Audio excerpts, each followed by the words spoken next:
Pixify with MAGA allies issuing AI executive order, and DeSantis had something to say about that. Rob, if you want to pull this up. So this is on page 7. I think you got a video on this.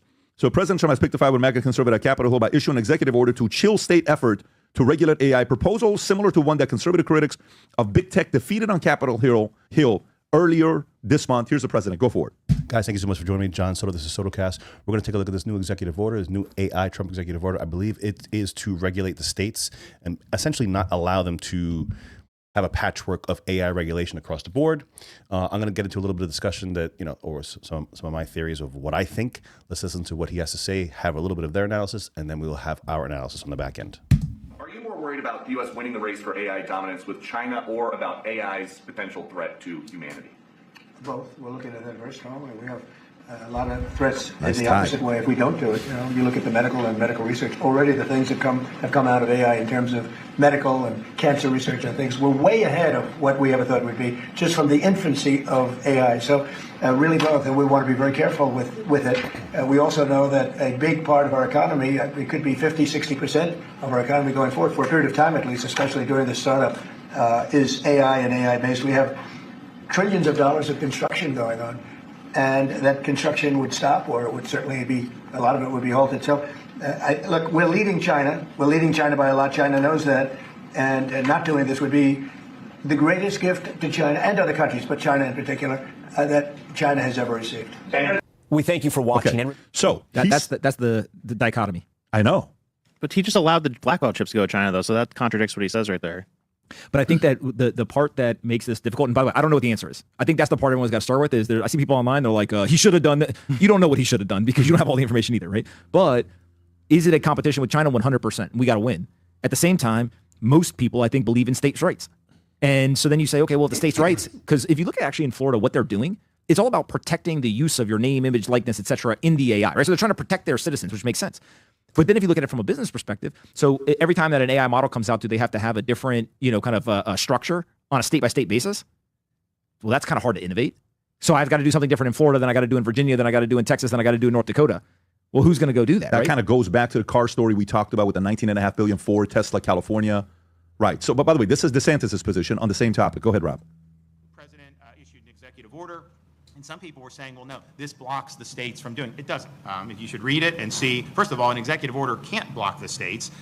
You can preempt states under Article 1 powers through congressional legislation on certain issues, but you can't do it through executive order. But if you read it, they actually say a lot of the stuff we're talking about are things that they're encouraging states to do.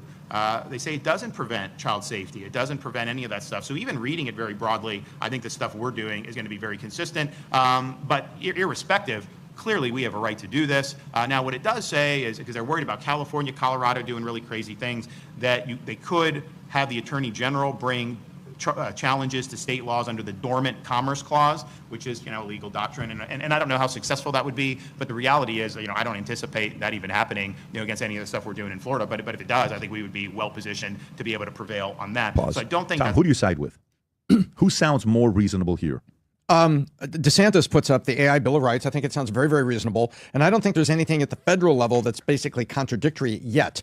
The bottom line is, can anything be done about it? And this is something that I said in a previous video.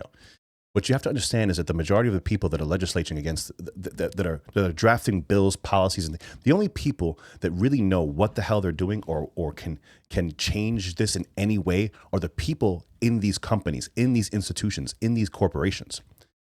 I was just saying that the vast majority of Congress, they can't even forward a Facebook post. You think they're going to be able to legislate what AI companies can and cannot do? This is something that is completely out of the realm of 99% of people's even imagination. We have no idea what's going on. And to say that, we're going to have people this is not to say that we shouldn't try, but we won't be able to. Let's just understand that fact. We will not be able to stop this. It's code. It's literally invisible to the vast majority of humanity. We can't see it. We can't feel it. We can't touch it. In the event that somebody wants to audit it, how would they do that? How would somebody find out that somebody violated these rules, rights, and regulations? In the event that the thing just became autonomous and just started doing it on its own, and then just to show you a quick sidebar here, when talking about artificial intelligence, we're talking about AI. I was just taking a look at this X post right here that I really find absolutely fascinating. Now, let me just go ahead and start this thing up really quick. If you look at this, this is essentially showing, for the most part, this is how satellites throughout the, throughout the planet up there, if you're not a flat earther and you believe the place is round, and that's what we have going on here. And when you do a deep dive and you realize what Musk and the CEO of NVIDIA were talking about, I think it was yesterday or the day before, it was a few days ago, essentially saying that, all these data sectors, whatever the hell they call them, but the massive amount of processing power, the processing speed, the ability to have essentially like AI data farms, where do they think that's going? Because essentially, from what my understanding is that you would have to almost quadruple current U.S. energy in order to sustain the AI future that all these people are looking for. And obviously, that's not going to happen. It's definitely not. The AI is going to come. The hard line is going to be the energy, right? The tech will be there in order to produce the sufficient artificial intelligence. What won't be there is the energy. That's going to be the issue. So, what did Musk talk about yesterday with the president of the CEO of NVIDIA? He essentially said that the majority of the energy consumption is what? It's cooling. The machines have to be cooled. The vast majority of the energy production is expelled on the cooling. And then you have obviously the data transfer, and obviously you have to power the computers. So all of these satellites, from what Musk was talking about, you can position a satellite where it's always in the sunlight, 24 hours a day, 7 days a week, 365. He essentially said if we had clusters of I don't even know what you call them, basically, AI clusters up there that were constantly in sunlight, that they wouldn't even need batteries as a backup because there's no need for a battery. The amount of sunlight 24/7 powering the computers would be sufficient to run them all the time. And the reason it's sufficient to run them all the time is because in space, it is pretty chilly, if you don't know. So they said something like, whatever, like 200 something degrees below zero. I guess it's essentially absolute zero in space. It's as cold as you're going to get. It's colder than than what the liquid cooling places can get the chips to down here. So you have to spend zero energy on cooling and zero battery storage. And then in the vacuum of space, obviously information and data via laser can travel at the speed of light. So you have the data transfer issue is solved, the cooling issue is solved, the energy issue is solved. And guess who has the majority of those little things flying around in the sky right now? Take a wild guess. I'll give you one guess. Out of the approximately 11,000 satellites that we have orbiting the Earth, from my understanding, from my couple of searches and a little bit of knowledge, SpaceX, or if you want to call it Elon Musk, has 9,000 of them. He's got, I'm not a percentage guy. What is that? 80%, 85%? And then the majority of those other 2,000, they're not, they're just satellites that are up there that they're not capable, we don't know what they're for. GPS and other things like that. He is able to rapidly throw these things out there. And you've been seeing other high-level people trying to just buy like rocket companies and just start to do this because it's like he let the cat out of the bag because he's already so far ahead of the game. He is so far ahead of the game. I really hope he's going to be on the right side of history because there is really going to be no stopping him at this point. Essentially, if a company wants to do business in the AI realm, they're going to have to use satellites from Elon. That's the bottom line. He is going to be the gas station. He is going to be the provider. He is going to be the phone company, essentially, of the future. Not going to need. He's going to be the AT&T, the T-Mobile. All of that stuff is essentially gone and is going to run through Elon. I don't think people understand the gravity of the amount of power that this man is about to have. And again, he's been showing us things that are pretty good, for the most part. But if you want to talk about absolute power, that right there is absolute power. It's all worldwide global communication. Global communication, global information. Like it's a little bit scary. It's kind of, it's kind of good that if, now that we're realizing who has this power, it is him. So, I mean, if it had to be anyone, I would rather it be him than somebody else, somebody from another country or somebody that I thought was, maybe in a worse, frame of mind. I don't know. I mean, in the end, it is definitely scary. Let me know what you guys think. I don't know if a lot of people have discussed this. I don't know if anyone has I'm sure people have put this together, but I don't know if anyone has been discussing it as of late. I know I have a lot of new followers here. Thank you guys so much for the follow. Please hit the subscribe button. If you are a subscriber, please share it with somebody that you think might like it and enjoy it. And again, for all the new subscribers, thank you guys so much. It really helps me out a lot. Let's just go ahead and go back to this podcast over here and see what else they're talking about. Because DeSantis is correct. It's an executive order on one side, it's intent on one side at the federal level, but then it's Florida. Well, look, every state has its own electric regulation. Every state has its own insurance regulation. Every state has a variety of regulations that are native to that state. The Florida environmental regulations protecting the offshore area are like 5 times more complex as they are in Mississippi. Why? Because look how big the coastline is and look at what they're protecting. So this is very natural that you'll have these things with the state. But what he's talking about is there is a specific precedent. Remember, precedent drives laws, laws drive precedent, and then secondary, and then precedent drives behavior.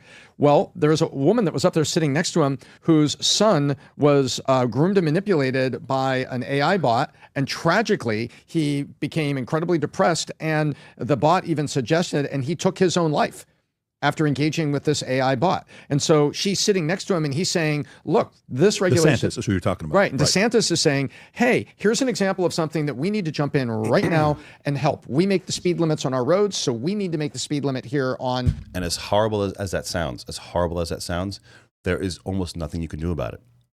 And people just haven't come to grips with what we're about to experience. We are going to unleash an entity that— you could legislate whatever you want and then, go through the process of litigation, and you're going to be litigating against an AI machine. You're going to be litigating against a chatbot.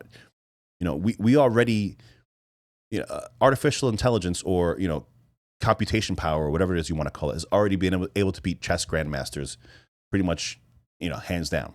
I mean, that was a huge deal when that ended up happening. I forget when exactly that happened. It wasn't that long ago. But we've crossed that Rubicon. We've already come to the other side where the computation power of the computers that we have now currently can beat the best of us. So that goes to say that if you have a massive artificial intelligence company, it doesn't even have to hire lawyers anymore because it can just run the computations through its system and spit out on the other side what the argument needs to be.